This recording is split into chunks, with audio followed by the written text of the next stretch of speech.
Bienvenue une fois de plus à notre programme d'information de Magnificat.tv consacré à l'actualité de l'Église. Nous sommes aujourd'hui le mercredi 1er novembre 2023. Voici les titres de notre journal. La première partie du synode sur la synodalité s'est achevée sans qu'aucune mesure en faveur de l'ordination des femmes ou de la bénédiction des couples homosexuels n'ait été approuvée. Dans un livre interview, le pape a rejeté la possibilité d'ordonner des diaconesses et des prêtresses, ainsi que d'ordonner des hommes mariés à la prêtrise.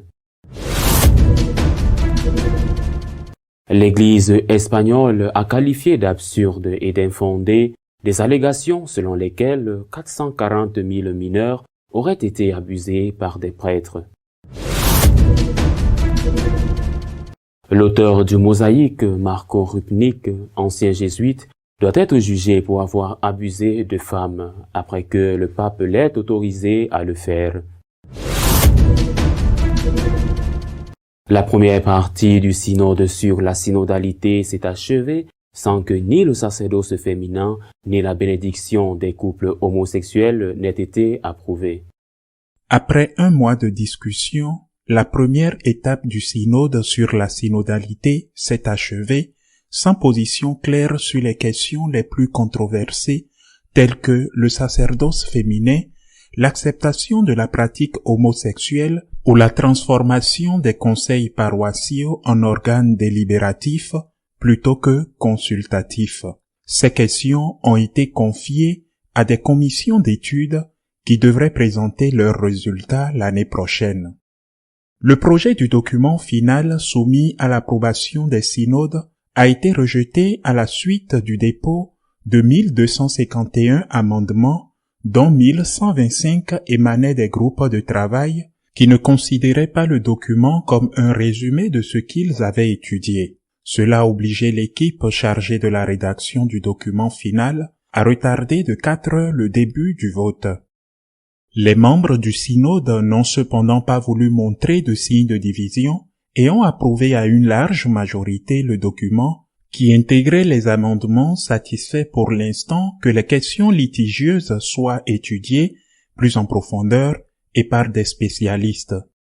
Des positions différentes ont été exprimées en ce qui concerne l'accès des femmes au ministère diaconal. Qu'une telle démarche est inacceptable car elle est en discontinuité avec la tradition. Pour d'autres, en revanche, l'accès des femmes au diaconat rétablirait une pratique de l'Église primitive. D'autres encore voient dans ce passage une réponse opportune et nécessaire aux signes des temps. Certains craignent que cette demande ne soit l'expression d'une dangereuse confusion anthropologique, acceptant que l'Église s'aligne sur l'esprit du temps, indique le document. Le sacerdoce des personnes mariées a également été abordé, se limitant à conseiller d'examiner au cas par cas si les prêtres réduits à l'état laïque peuvent exercer une fonction catéchétique ou pastorale. Il n'est pas fait mention du ministère et rien sur l'admission à la communion des personnes mariées. Rien sur l'admission à la communion des personnes divorcées et remariées, à propos desquelles il est seulement dit ceci. La participation d'hommes et de femmes qui vivent des vicissitudes affectives et conjugales complexes peuvent s'exprimer dans différents services ecclésiaux. Il est donc nécessaire de discerner quelles sont les différentes formes d'exclusion actuellement pratiquées dans les domaines liturgiques, pastoral, éducatif et institutionnels qui peuvent être surmontées. En ce qui concerne la bénédiction des couples homosexuels, on est arrivé au maximum suivant. Certains thèmes, comme ceux qui concernent l'identité de genre et l'orientation sexuelle à la fin de vie, les situations matrimoniales difficiles et les questions éthiques liées à l'intelligence artificielle sont controversés parce qu'ils soulèvent de nouvelles questions. Parfois, les catégories anthropologiques que nous avons développées ne suffisent pas et nécessite une étude plus approfondie. Dans une interview pour un livre publié pendant le synode, le pape a rejeté à la fois le sacerdoce féminin et l'ordination d'hommes mariés à la prêtrise. Dans une interview pour un livre publié pendant le synode, le pape François a réaffirmé l'impossibilité pour les femmes de devenir prêtres. Il a également exclu que la fin du célibat puisse résoudre la pénurie de prêtres dans de nombreuses régions du monde. La question de savoir si certaines femmes de l'Église primitive étaient des diaconesses ou d'autres types de collaboratrices des évêques n'est pas pertinente, car les ordres sacrés sont réservés aux hommes, a déclaré le pape. François a souligné que le diaconat est le premier degré des ordres sacrés dans l'Église catholique, suivi du sacerdoce et enfin de l'épiscopat. Le souverain pontife a rappelé qu'il avait mis en place des commissions en 2016 et 2020 pour approfondir la question, après qu'une étude réalisée dans les années 1980 par la Commission théologique internationale eut établi que le rôle des diaconesses dans l'Église primitive était comparable aux bénédictions des abbesses. En réponse à une question sur les raisons pour lesquelles il est contre le sacerdoce féminin, François a déclaré qu'il s'agissait d'un problème théologique. Je pense que nous porterions atteinte à l'essence de l'Église si nous ne considérions que le ministère sacerdotal, c'est-à-dire la voie ministérielle, a-t-il déclaré, notant que les femmes sont le miroir de l'épouse de Jésus, l'Église. Le fait que les femmes n'aient pas accès à la vie ministérielle n'est pas une privation, car leur place est bien plus importante. Je pense que nous nous trompons dans la catéchèse en expliquant ces choses, et en fin de compte, nous tombons dans un critère administratif qui à long terme ne fonctionne pas. Interrogé sur le fait que l'ordination des femmes rapproche davantage de personnes de l'Église et que le célibat facultatif des prêtres contribue à remédier à la pénurie de prêtres, le pape François a déclaré qu'il ne partageait pas ces points de vue. Les luthériens ordonnent des femmes, mais peu de gens vont à l'Église, a-t-il déclaré. Leurs prêtres peuvent se marier, mais malgré cela, ils ne parviennent pas à augmenter le nombre de ministres de culte. Le problème est culturel. Nous ne devrions pas être naïfs et penser que des changements programmatiques nous apporteront la solution. Suite à un rapport du médiateur espagnol, une attaque a été lancée contre l'Église qui est accusée, sans donner, d'avoir abusé de près d'un demi-million d'enfants. Le médiateur espagnol a conclu qu'il y a eu au cours des 80 dernières années 400 cas supplémentaires d'abus d'enfants par des prêtres par rapport aux 1200 déjà signalés par l'Église. Au total, il y en aurait environ 1700 sur l'ensemble de ces années. Cependant, certains médias ont affirmé que ces données ne correspondent pas à la réalité et que 440 000 mineurs ont été abusés, ce qui signifie que chaque prêtre espagnol a abusé d'au moins 20 enfants. L'absurdité de cette information a conduit le président de l'épiscopat espagnol, le cardinal Omella, à la qualifier de mensonge et à déplorer que la vérité soit que la grande majorité des abus se produisent au sein des familles. Pour sa part, Monseigneur Munilla, évêque d'Oruea, Alicante, a déclaré qu'il n'est pas acceptable que le Parlement espagnol ait demandé au médiateur une enquête sur les abus sexuels au sein de l'Église et que finalement, on nous transmet maintenant les résultats d'une enquête commandée à un cabinet de consultants. Certains médias extrapolent les résultats de cette enquête à l'ensemble de la population espagnole sans aucune rigueur, a-t-il ajouté. Mais le seul fait objectif est que le médiateur a certifié 487 nouveaux cas d'abus survenus au cours de plusieurs décennies. L'ancien jésuite Rupnik, qui a réalisé de nombreuses mosaïques pour de nombreuses églises dans le monde, dont la façade de l'église de Lourdes va être jugée pour de possibles abus sur des religieuses. Le Vatican a annoncé vendredi que le pape François avait décidé de lever le délai de prescription dans l'affaire du père Marco Rupnik, ancien prêtre jésuite et artiste mosaïste, accusé de graves abus sur des religieuses. Cette décision fait suite au scandale provoqué par le manque d'attention porté aux victimes que le pape n'a pas reçu malgré leur demande et à l'incardination du prêtre dans un diocèse de sa Slovénie natale.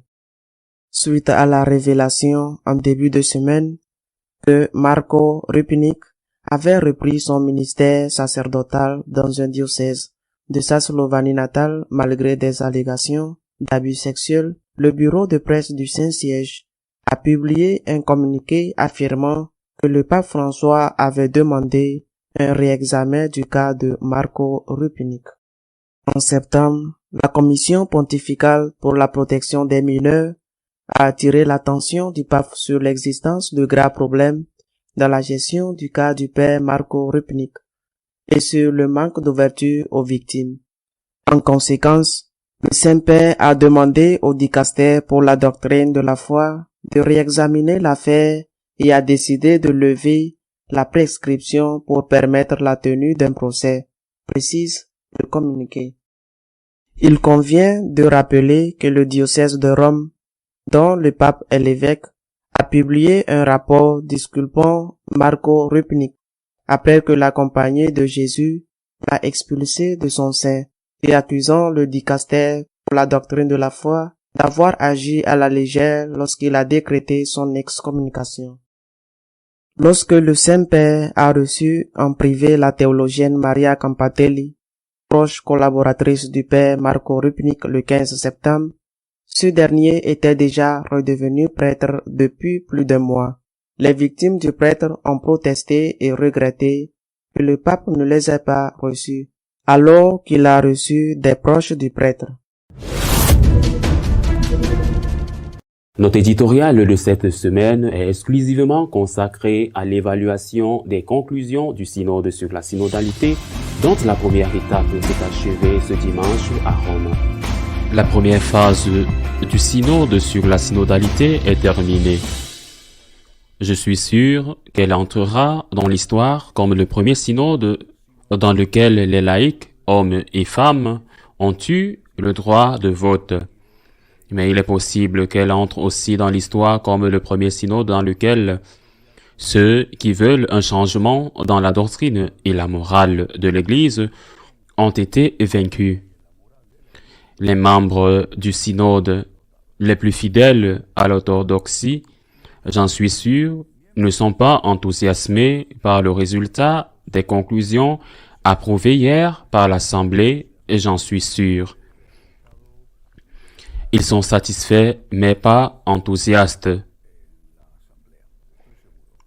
En revanche, ceux qui sont très déçus sont ceux qui sont en faveur de ce changement. On a simplement transféré les questions conflictuelles au prochain synode, qui sera la deuxième partie de celui-ci, en demandant que l'étude soit confiée à des commissions, mais des commissions intégrées et formées par des spécialistes et non par des amateurs qui votent sans bien savoir ce qu'ils votent. Je crois que c'est en soi assez significatif, et ma conclusion est que la révolution doit nécessairement attendre. Elle doit attendre, bien que cela ne signifie pas que dans un an, la révolution réussira. Dans l'Assemblée, du moins parmi les évêques, la grande majorité était contre les changements dans le dogme et la morale. Il ne s'agit pas seulement de mon impression ou de ma perception. Hier soir, après que le résultat du vote ait été connu, j'ai parlé avec 3 évêques de pays très différents. tous trois conservateurs, et tous trois étaient d'accord sur le fait que c'est un synode. C'est un synode. Les conclusions que nous avons approuvées, c'est un synode modéré, c'est un synode équilibré. Ce n'est pas un synode, j'insiste, qui rend les orthodoxes enthousiastes, mais c'est un synode qui reçoit ceux qui voulaient les changements. L'un des évêques, un évêque polonais, m'a dit « Je pense que cela résume très bien ce qui s'est passé. » Et en fait, il y a un profond malaise chez certains de ceux qui attendent autre chose. Comme par exemple, cette organisation en faveur de l'intégration des homosexuels qui exercent leur homosexualité dans l'Église et dans le ministère sacerdotal. New Ways Ministry, dont le président a dit qu'il se sentait mal avec ce résultat parce qu'il ne correspondait pas à ce qu'ils attendaient. Nous devons nous rappeler qu'il y a quelques jours, au cours du synode, le pape a reçu la religieuse fondatrice de ce groupe. De cette institution, sœur Gramique, qui est sortie de l'entretien avec le pape en disant que, selon elle, le pape était favorable à la bénédiction des couples homosexuels et qu'elle espérait qu'il y aurait bientôt le sacrement du mariage pour les couples homosexuels et que nous aurions, dans un temps relativement court, non seulement des prêtresses et des évêques, mais aussi des femmes cardinales et donc de possibles papesses, a-t-elle dit. Une grande déception, comme ils l'ont dit eux-mêmes hier, dès que les résultats des conclusions du synode ont été connus. Et une autre preuve de leur mécontentement est que les médias en général, qui ont acclamé ces changements comme s'ils étaient à portée de main, ont gardé un grand silence. Et il est difficile de trouver des nouvelles à ce sujet dans les médias aujourd'hui. C'est-à-dire que peu de choses apparaissent ou rien du tout. Cela a commencé à se voir dès le dernier jour, le samedi, et cela a commencé à se voir parce qu'il était prévu, il avait été annoncé qu'à 15h30, le vote sur le document final commencerait. Mais que s'est-il passé? Ce qui s'était passé, c'est que la veille, plus de 1200 demandes de modification du texte avaient été présentées que les cuisiniers du synode avaient proposé aux membres du synode pour qu'ils les étudient et les votent. Plus de 1200 demandes de modification provenant dans presque tous les cas de groupe, c'est-à-dire des petits groupes où s'était déroulé le travail du synode, et non seulement d'individus, car il y en avait aussi qui demandaient personnellement ces modifications, plus d'une centaine. Mais les groupes eux-mêmes ne se reconnaissaient pas dans le document préparé par la cuisine. Ils ont jeté le document par terre, car imaginons comment, en très peu de temps, on peut rédiger un nouveau document qui intègre ces 1200 demandes de changement. Bref, le vote qui devait commencer à 15h30 a commencé à 19h30. La conférence de presse finale a été reportée 4 fois et la nervosité était manifeste. Nous ne savions pas pourquoi. Ceux d'entre nous qui regardaient ce qui se passait parce que tout était opaque. Mais nous avons certainement senti qu'il y avait eu une rébellion dans la salle et que beaucoup avaient dit « Nous n'allons pas accepter cela parce que ce n'est pas ce dont nous avons parlé, ce dont nous nous sommes occupés. » Des questions importantes ont été reportées d'un an. Jusqu'à la deuxième et dernière partie du synode de synodalité, en les confiant à des commissions, par exemple la question de l'ordination diaconale des femmes, outre le fait qu'il peut y avoir un diaconat laïque, hommes et femmes, entendu comme service qui s'occupe de la caritas. Pour donner un exemple, mais le diaconat comme premier degré du sacerdoce, le synode a dit qu'il devait être confié à une commission d'études. Mais il y en a déjà eu 2. La 3e est en cours.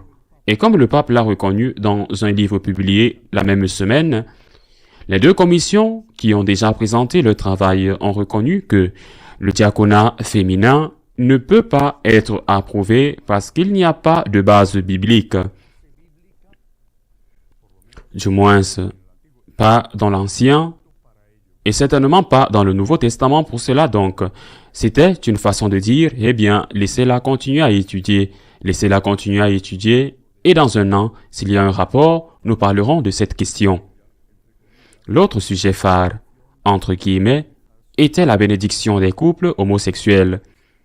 Pas une seule fois dans le document, le mot homosexuel ou homosexualité n'est mentionné. Pas une seule fois, le mot bénédiction des couples n'est mentionné. Il n'est même pas mentionné. Il est dit, oui, qu'une commission doit être créée pour étudier comment donner un meilleur traitement pastoral aux personnes qui ont une orientation sexuelle différente. C'est tout. Il n'est même pas dit une orientation sexuelle différente de celle qui correspond à leur genre. Une orientation sexuelle différente. Le mot LGBT n'apparaît pas non plus, d'où le plus profond malaise de sœur Gramique et de son équipe.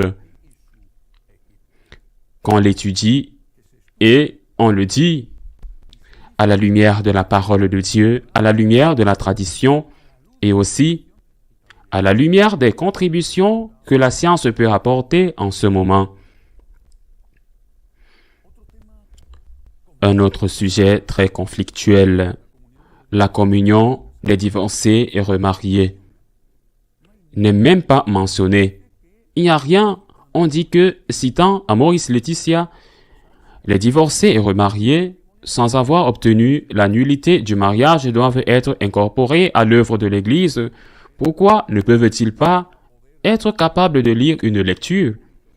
Ou pourquoi ne peuvent-ils pas servir d'acolytes? Je cite des exemples. Qu'ils soient incorporés à l'œuvre de l'Église, mais il n'y a aucune mention de la possibilité qu'ils puissent recevoir la Sainte Communion sans rien avoir avec, eh bien, en cas de discernement, le discernement doit être le leur. Rien du tout. Autre question conflictuelle, les organes consultatifs, auxquels seront-ils délibératifs? Les conseils pastoraux paroissiaux, les conseils pastoraux diocésains auront-ils un caractère délibératif, c'est-à-dire un homme, une voix, et si dans cet organisme sont représentés une dame chargée de la catéchèse et un homme chargé de la liturgie, ont-ils le même choix? Ont-ils la même voix que le curé, qui devient ipso facto un employé n'ayant d'autre fonction que d'obéir à ce que dit la majorité des laïcs? On n'en parle pas non plus. Le mot délibératif n'apparaît pas. On dit que dans ces conseils qui doivent être mis en place dans toutes les paroisses, ce qui est évidemment excellent, et ils existent dans beaucoup d'endroits depuis longtemps, que dans ces conseils, on se met d'accord, qu'on favorise l'écoute, qu'on essaye d'agir en tenant compte des avis de tous, mais on ne dit pas que ce sont des accords délibératifs, c'est-à-dire qu'ils engagent le responsable de la paroisse ou le responsable du diocèse qui est l'évêque. En bref, ils ont reporté les choses importantes en les confiant à des commissions ou parfois même pas à cela. Mais il y a quelque chose que certains analystes avec lesquels j'ai commenté hier le résultat de ces conclusions approuvées m'ont dit que cela pourrait être une sorte d'appel au réveil du pape. Parce qu'il a dit dans le document qu'il a été approuvé par presque tout le monde que les cardinaux doivent se rencontrer davantage pour apprendre à se connaître, parce qu'ils viennent d'endroits très différents et qu'ils ne se connaissent pas. Cela n'est pas dit en vue du prochain conclave, mais il est évident que les cardinaux doivent se rencontrer davantage et nous devons faire en sorte que les cardinaux se rencontrent davantage. Et pourquoi cela peut-il être interprété? C'est un long fait comme un appel à l'attention du pape, parce que la tradition veut que chaque fois qu'il y a un consistoire, c'est-à-dire la nomination de nouveaux cardinaux, le pape rassemble tous les cardinaux et leur consacre au moins une journée, au moins une, pour les écouter. Cela ne s'est produit que lors du premier consistoire et du dernier. Le reste du temps, cela ne s'est pas produit, et les cardinaux se sont plaints de ne pas se connaître, et ils ont réussi à convaincre les autres que c'était nécessaire. Il s'agit donc d'un signal d'alarme pour le pape, selon certains, bien qu'il soit léger, pour récupérer une tradition qu'il considère nécessaire pour que les gens puissent se parler et savoir ce que les uns pensent et ce que les autres pensent en vue de l'éventuelle élection du successeur de l'actuel pontife le moment venu. Y a-t-il de la satisfaction et de l'enthousiasme chez les conservateurs? Chez les fidèles à l'orthodoxie? Non. Mais il y a beaucoup de malaise chez les autres. On a le sentiment d'avoir arrêté le pire et de laisser certaines questions brûlantes pour l'année prochaine, pour le prochain cours à étudier. Et alors, nous verrons, parce que j'insiste, la majorité des membres du synode, surtout les évêques, ne sont pas en faveur de changements dans la doctrine ou les mœurs. Il reste encore un an. Il peut se passer beaucoup de choses en un an. À la semaine prochaine, si Dieu le veut. Si vous souhaitez être au courant de tout ce qui se passe dans l'Église, vous pouvez le faire à travers notre page d'information Magnificat.tv. Nous continuerons à vous tenir informés de tout ce qui se passe dans l'Église. À nous revoir la semaine prochaine, si Dieu le veut.